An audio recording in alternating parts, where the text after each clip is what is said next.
السلام عليكم ورحمة الله وبركاته. ازيكم يا حبايبي؟ عاملين ايه؟ النهارده قلت بقى ايه نعمل معاكم صينية بطاطس لا من غير قوطة ولا صلصة، يعني بدون قوطة وصلصة. هنعملها بالجبنة والفلفل الالوان احمر واصفر، ولقيت قرن رومي اخضر كده قطعته معاه. نبدأ كده، بسم الله الرحمن الرحيم. الرش هنا الجبنة، رش جبنة هنا تحت البطاطس في الصينية على ورقة الزبدة.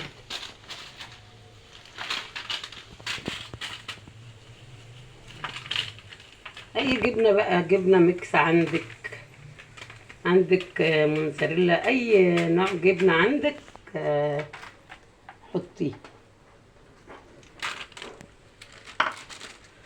الرز بقى ايه، البطاطس على الجبنة. لو في عندك زيت زيتون عادي ادهني بزيت زيتون، بس انا ما عنديش زيت زيتون، انا عندي زيت ذرة. فايه حطيتها دهن منها، رصيت اول رق في الصينية دهنته زيت. نحط ايه بقى، هنحط حبة عاملة بصل حلقات، وتبلته كده بحبة ملح عشان ايه لو ينزل مية تنزل على البطاطس تخليها طعمها ايه جميل. هنزل برضو برشة، انا البطاطس محيقاها بالملح وحط لها فلفل. هحط رشة فلفل. اللي في البيت عندك بقى فلفل الوان رومي، كله كويس، كله مغذي. الحاجات الخضروات دي جميلة، وخصوصا في الحر.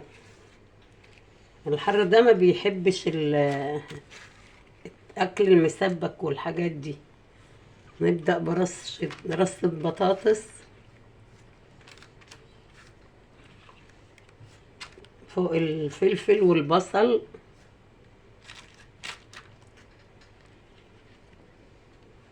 الواناتها شكلها جميل اوي، الخضار ده بيبقى شكله حلو، بيدي منظر حلو كده في الصينية.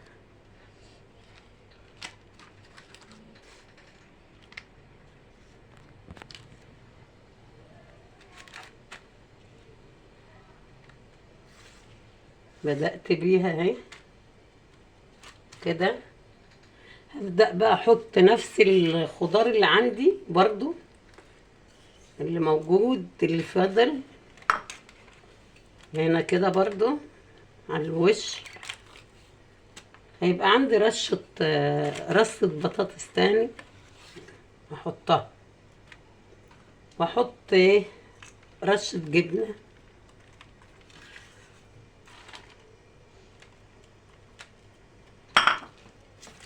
اعملها بقى واحط ايه اخر حبة خرطتان بطاطس على الوش.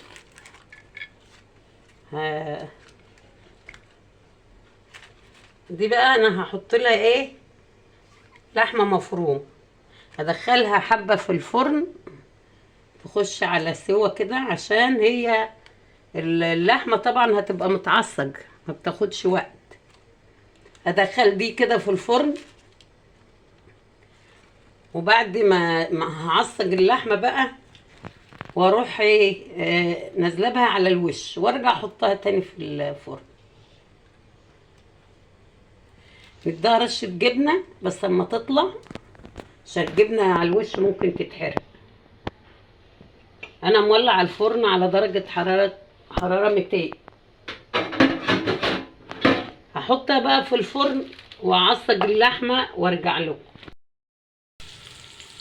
خرجت بصله اهي، بس بصله كبيره. وعندي بقى لقيت عندي ربع لحمه، هو يجي ربع.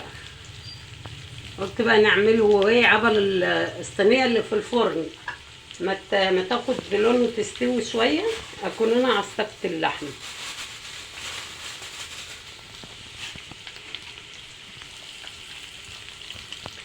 لبتها حبه، انزل باللحمه بقى كده.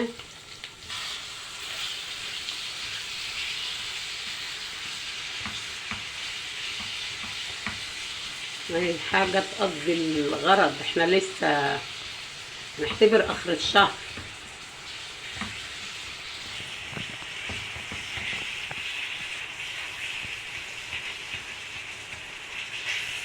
هكمل سواها وارجع لكم.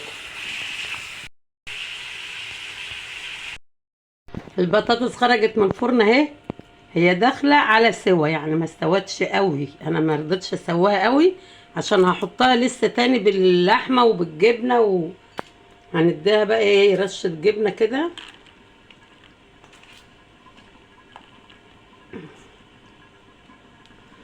وهنزل باللحم،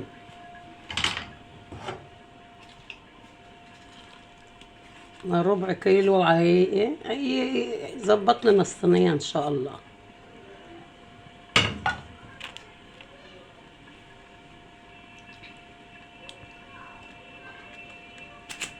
واديها رشه جبنه التانية فوق اللحمه،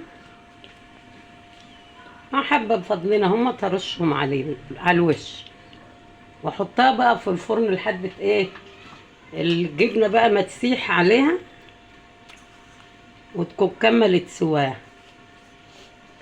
وعملت بقى جنبها حبه رز بشعريه، ادخلها تاني الفرن بقى. خلاص بقى، مش احنا قلنا بقى نعمل جنب اكلة البطاطس دي نعمل حبة رز بشعرية. حطيت بقى معلقتين زيت ذرة، ونزلت عليهم بمعلقة سمنة بلدي، وننزل بالشعرية. حمروا بقى ايه ونرجع لكم نكمل معاكم كل الاكل.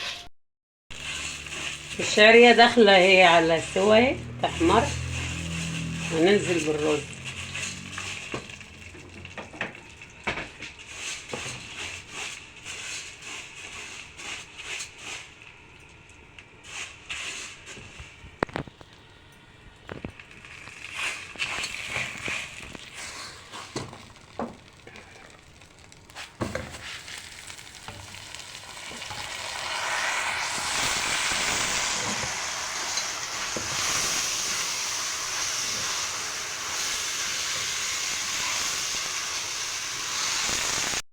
عملنا الرز بشعرية اهو، ودي البطاطس باللحمة بالجبنة، ميكس جبن وفلفل وبصل حلقات. ممكن بقى انت عايزة تاخدي منها كده بشيالة في طبق، ممكن تتعمل زي سندوتش كده، تتقلب كده، تضغط عليها تطلعيها بقى كده. ممكن بس انا مش عارفه اعملها عشان سخنه، يعني عايزه تضغط عليها جامد كده وتقطع وتتخرط بقى، تهدى شويه وهتتخرط خرط كده وتتقدم بقى. يلا اشوفكم على خير ان شاء الله. ما تنسانيش بالاشتراك في القناه عشان تشوفوا معايا كل جديد.